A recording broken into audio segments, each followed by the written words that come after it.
Corporations and Capitalists, by Daniel de Leon. As the best testimony against a person is what he utters against himself, this recent statement of a mining company constituent of the capitalist class may be taken as fairly representative of the situation. 9/10 of the corporations of the United States, said this one of them, and it ought to know, simply exist as subterfuges to shield somebody from the consequences of ownership in the event of disaster. That the corporate body is a legal fiction is well known.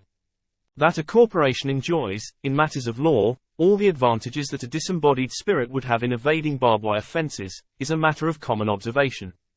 A corporation can do as it pleases. If caught, a little juggling of stock holdings, a holding company organized, wheels within wheels fashion, and there you are. Your corporation's as bland and invulnerable as an oyster in its shell. And if worst comes to worst, all that can happen is a fine upon the corporation.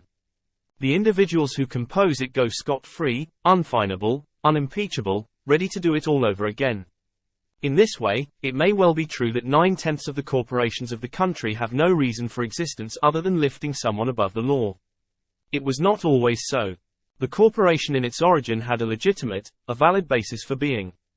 It was a progress-ward combination of previously competing concerns. It introduced harmony for industrial antagonism, economy for productive waste. This purpose it still partakes of today, but another, an extraneous purpose, the dodging of the consequences of its own illegalities, has grown up and overlaid its original cause to such an extent that, even in its own camp, the charge is made that 9/10 are merely law-evading devices. So it is with the capitalist. Taking his rise, albeit with crime and violence, in the necessity for systematized and economic production, he, at first, filled a useful place as a captain of industry. Correlative with this function came the minor one of keeping down the forces that would have overthrown him. Today, however, the palm of captainship of industry having passed from the capitalist, he having himself handed it over to his skilled managers and superintendents, he retains, in the overwhelming majority of cases, merely his function of coercion, of repressing all society into acquiescence in his plunder of it.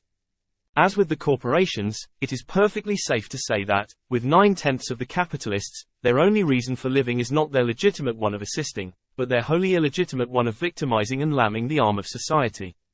Corporations and capitalists, both throw light on each other. Both are ripe for the change.